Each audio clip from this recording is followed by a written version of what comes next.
Our first speaker is Chaiwat Satha-Anand, who teaches violence and nonviolence in politics at the Faculty of Political Science at Thammasat University in Bangkok. His most recent books include Violence and Truth Management, Half a Century of Patani, from Bangkok, Thammasat University Press, that's in Thai, but he also has, or in addition, he also has a new book coming out this year, I believe, from Tokyo University Press, where he's the editor, entitled Imagined Land, Solving Southern Violence and the State. His works have been translated into Indonesian, Italian, German, Arabic, Japanese, Korean, among others. He also serves as director of the Peace Information Center, the Foundation for Democracy and Development Studies, and senior research scholar with the Thailand Research Fund. Actually, let me start with Ajahn Chaiwat, and please join me in welcoming him at this time. Thank you so much for that kind introduction. At least this introduction is slightly different from the one in Georgetown, because the one in Georgetown, I realized that I was an MP, which I'm not. I'm just an Ajahn from Bangkok. And I asked them, where did they get this information? They said, from Michigan. Peace be with you all. Thai studies has received a new push.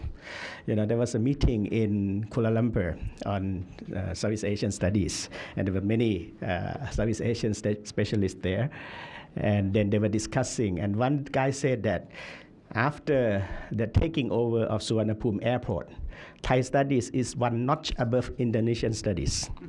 Everyone is now interested in Thai studies. Before that, it's Indonesian studies or others. So I think we attain our fame in very different ways. I want to thank the Center for Southeast Asian Studies here at Michigan again for inviting me to be back here. I was here before, and I really enjoyed the colleagues and the hospitality and the discussion that I had, and I'm sure I will ensure that again. What I want to do here is, in a way, a continuation of what I had tried at Georgetown. What I did at Georgetown was talking to the audience there about the kind of problem of language that I'm interested in. I began at Georgetown by talking about the fact that it is important to rethink the entire project of politics within the changed conditions of a global public sphere at a time when politics has been struggling for coherence of some levels, while its whole is marked with contradictions. Such a global project needs to engage with people who speak different political languages, and then this is because real differences among people exist, and translation among political languages is difficult. There is no option but to engage one another through, according to Susan Buck-Morss from Cornell, the slow and painful task of a radically open communication that does not presume that we already know where we stand. In that talk, I proposed an alternative language that would not be too restrictive nor dominant, and which will make crossing real differences among people possible. As a Muslim working in Thailand, I have found that the language of Buddhism can sometimes be used in conveying and communicating the message of peace and nonviolence to the world in times of violence involving Muslims. Here, I want to share with you the situation in southern Thailand, but I don't want to update you on some of those things because it's daily and I cannot keep up on the number of people killed. But I will ordinarily begin with some kind of statistic. We had this explosion of violence again in 2004 beginning, and this is in its 6th year. Until now, there have been about 10,000 violent incidents, more than 8,000 casualties, and depend on the figures, you have about 3,000 deaths, and if you follow Amnesty International latest record, it's about 3,500 people killed in the course of about 5 years. If you ask the government and the military at the moment, they will say to you that the situation has been improved. And they look at the number of incidents, which is on the decline. But as you all know, number of violent incidents is not the only thing that one use to measure the level of violence. One also look at intensity, the kind of brutality. And for your interest here, and also the Center for Muslim Christian Understanding and the issue of Islam, I look at the number of religious personnel killed in the process. To me, I believe that the attack on sacred spaces does add to the escalation of violence significantly because of its symbolic significance. As recent as January 30th, 2009, there was an imam in Saiburi, Pattani, who was killed, shot and killed. 1 year earlier, another imam in Saiburi was also killed. When he was shot, before he died, he told his people that the people who shot me were government soldiers or military. If you go back in time, August 2005, there was another imam in Sungai Padi, Narathiwat, who was shot after he prayed Isha. Because of his death, 131 Muslims, Malay Muslims, migrated from that place into Malaysia, where they are still there. And it has been a bone of contention between the two countries. They are now refugees there. So this is, in a way, a situation of southern Thailand that you have. You have also, in the past year or so, until May 2009, at least 13 religious places, religious mosques have been attacked, 13 deaths who are imams, 2 Buddhist temples, 1 monk was killed. So if you look at statistics like this, then I would argue that the violent incidents has reached a level that was extremely unprecedented in the course of 100 years of violence in the southern part of Thailand. Why violence in southern part of Thailand? I can spend a lot of time talking about this, but I will just briefly explain to you that the conflict between the state and the Malay Muslim in the south is nothing new. And in fact, it is understandable. You are looking at a place. I'm not using any PowerPoint because it will make you powerless. So you have to rely on your imagination and brain, which I believe you have lots. Now, you are looking at the part of Thailand now, which is in the north of Malaysia. It's about 1,000 kilometers from Bangkok. And this is the size of the geography we are talking about is roughly the size of Palestine. Thailand is the size of California. The population there is about 1.8 million people, and 300,000 of them were Buddhist. The rest are Malay Muslims.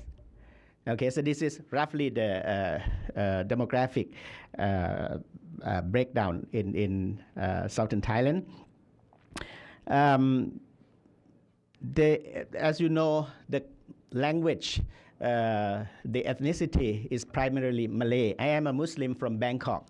I do not eat the same food as those people who are down there in Pattani. My language is Thai. Their language is Pattani Malay, which is closer to Kelantan than to Kuala Lumpur. They are there, and you can look at the southern part of Thailand from a, if you will, historical or cultural map, and you find that the affinity between southern part of Thailand and northern Malaysia as one cultural unit is greater, because you are looking at the kingdom of Pattani in the past. And there were, if you will, 2 centers in this whole Malay cultural map. One is in Aceh in Sumatra, the other one is in Pattani. And so in 1909, there was a treaty between Siam at that time and the British. And the treaty was made without the consent of the local elites, of course not with the local population. Then that separate Thailand from British Malaya at that time. And that was the time when there was an advent of modern nation state in Thailand, King Rama V.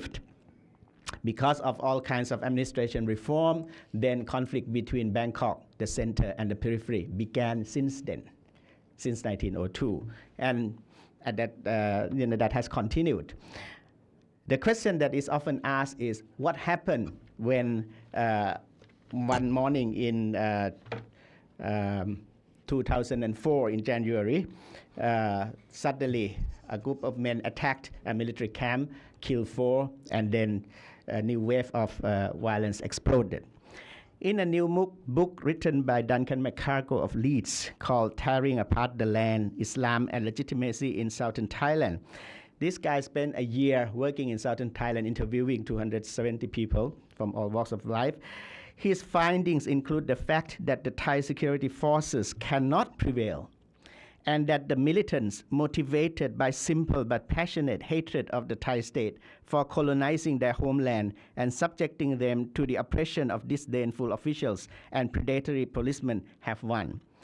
This has taken place in the context of how the Thai government has tried to control the far south by co-opting local elites since 1970 and 1980s.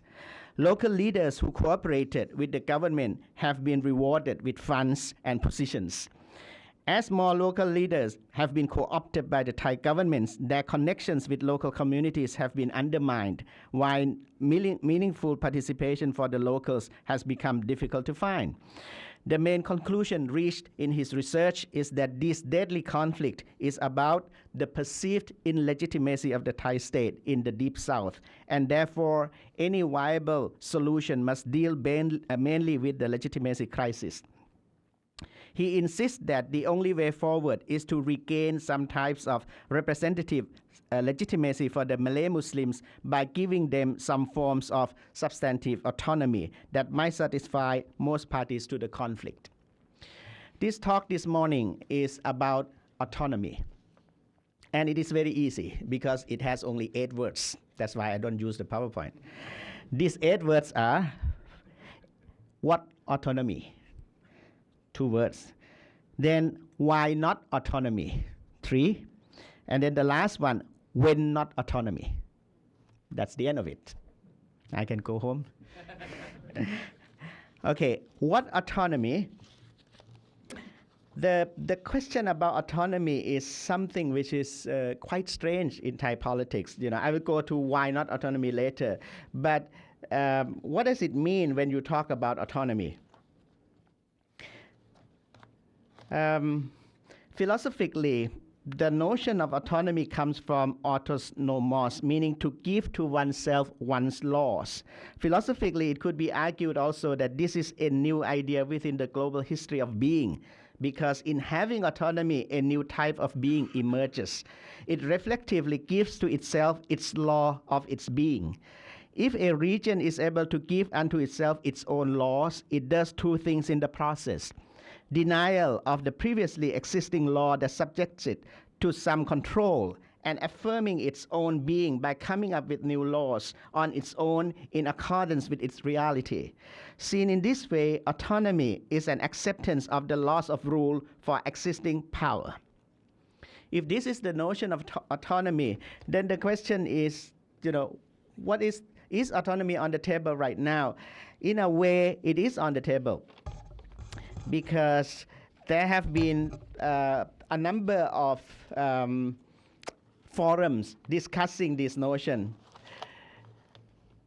There have been at least 4 times since September, October 2005, May, June 2006, April 2007, June, August 2008, different forums discussing solutions to this. And in all these forums include, participated by, I think, 4,600 people, organized by academics from Prince of Songkhla University in Pattani.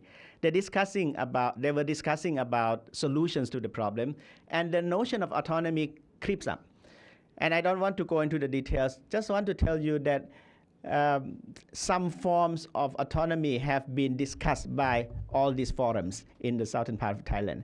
But it is interesting to note that those who are in favor are primarily Malay Muslims.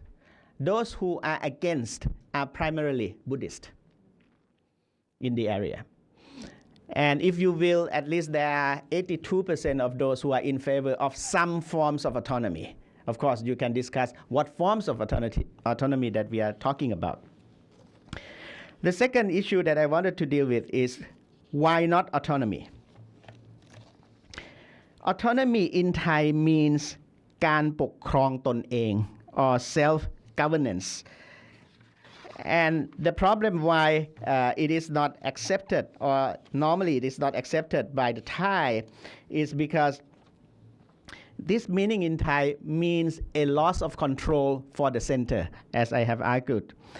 The other thing that is problematic about the notion of autonomy, if you go to the theory of autonomy, autonomy is normally linked to another form of governance that is federalism. Much of the time when you talk about autonomy, then you are talking about changing the form of state. And one way to change it is towards federalism.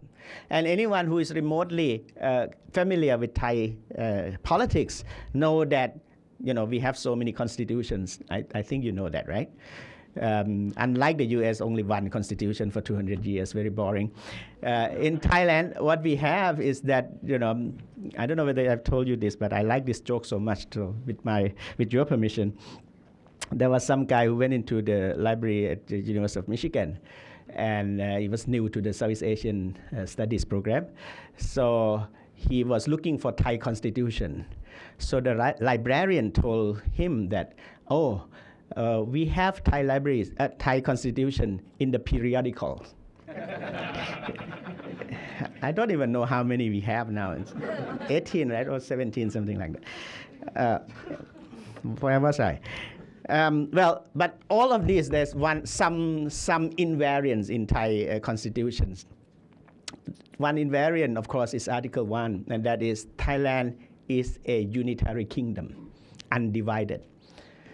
So no matter what kind of constitution you have, that came first. So the notion of autonomy comes into cultural conflict with that belief in the unitary state. When you think about autonomy in terms of whatever terms you think, it leads sometimes to the notion of federalism, and that, in a way, is a no-no from the Thai side. And it means, the other reason is, it means that if you really want to talk about autonomy, in the final analysis, it means that the central government has to give up some of its sovereignty, some of its power. The question I'm interested in is that in what way is that giving up of power, whether you call it devolution, whether you call it delegation, whether you call it local governance in some form, how is it seen by the center? To understand this, I think one has to historicize it a little bit. In the historical understanding of the relationship between Bangkok and the South, perhaps this is a story of domestic colonization. And in this story of domestic colonization that we meaning the Thai state, do not want really to talk about it directly, what you have there is a situation where it put a thorn in the success story of Thai society. We are a successful country in terms of dealing with differences. The Laotians, the Vietnamese, the Farang, anyone who comes to the bosom of Thai society could be accommodated, except this group of people, the Malay Muslim. It doesn't go away. It is there. It caused all kinds of problems to the Thai state all this long. So if you talk autonomy, does it mean that Thai state has to admit defeat? If not defeat, some kind of an understanding that ours is not a history of success, and there is this failure in terms of our ability to accommodate differences. And this perhaps is something that Thai society is not prepared to accept. The other reason why autonomy is not an option at the moment is because the context of deadly conflicts. I gave you the statistic of number of people killed, almost daily events now, but also there are others. You are now having at least 30,000 troops in southern part of Thailand. The US has about 56,000 troops in Iraq, and they are withdrawing, And in southern Thailand, at least 30,000 troops in southern Thailand. You look at number of proliferation of guns in southern Thailand, at least 120,000 guns, small arms. You look at the teachers who apply for guns. so many. And it is supported by a loan coming from the Thai government to provide teachers who want to hold chalk in one hand and gun in another. In a sense, I'm talking metaphorically. On the other, it's not. They really want to have guns. And so you have the proliferation of guns in the area. That is the context of autonomy that we are talking about, deadly conflicts. The other thing which is taking place at the moment is that there's some from within the government, some from within the military, who believes that it is important to help the Thai Buddhists defend themselves. So what they have done is that they have been trying to arm these civilians with support from the highest in the country. So if that is the case, what you have there is you are pitting one civilians against the other. You have there the Buddhists who are armed. You have there the temples with all kinds of tanks and military housing in the temples. You can imagine what does it mean for the Malay Muslims in the southern part of Thailand. There's a long discussions of the role of Buddhism in southern Thailand at the moment in the new issue, Journal of Southeast Asian Studies, February 2009. There are at least 3 articles plus one editorial in that. It's quite amazing how that is described. So this is why not autonomy in the, the 4th reasons. And the 5th reasons is about the Muslims. The notion of autonomy implies all kinds of things. We can go into detail when we have time. But I think it means also a responsibility for the majority.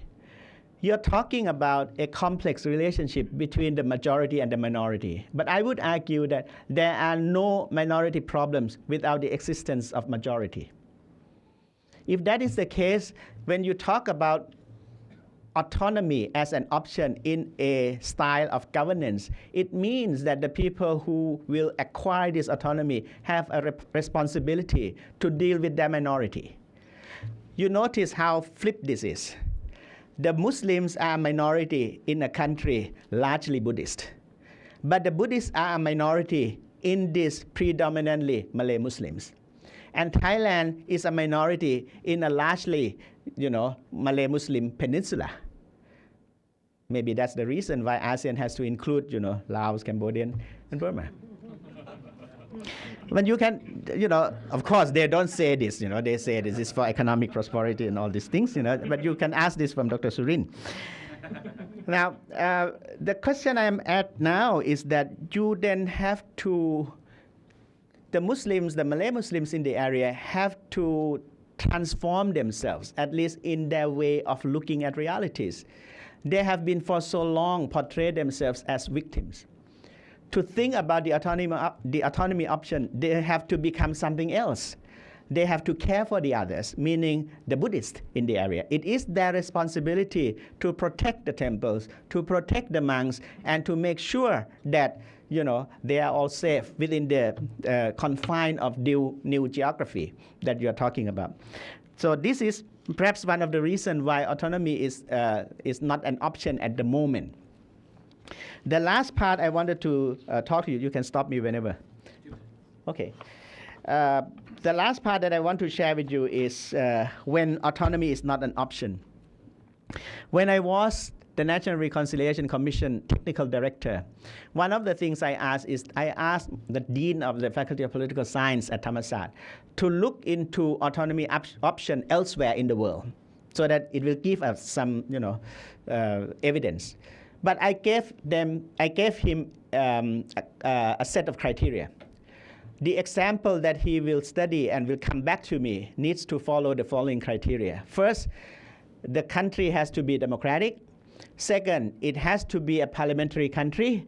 Third, it has to be a country with monarchy. It has to be a kingdom with monarchy. So he came back to me, with 2 examples. One, Japan, the case of Okinawa. The other one is England. So he came back to me, and what that means is that autonomy is possible in modern unitary state with a parliamentary system, democratic, and with the institution of monarchy present. It is necessary for a new mode of governance in the context of continuing deadly conflict to open up new space by fighting against fear and prejudice. Still, autonomy might not be an option.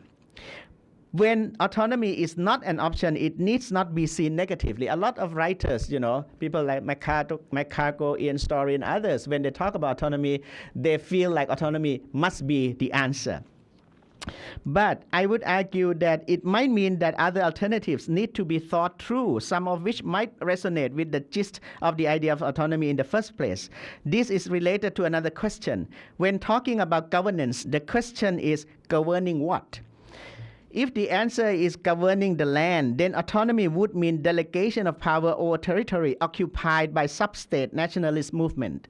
What if it is not the land that needs governance, but conflict? In governing conflict, governance over land might increase the likelihood of conflict, not lessen it.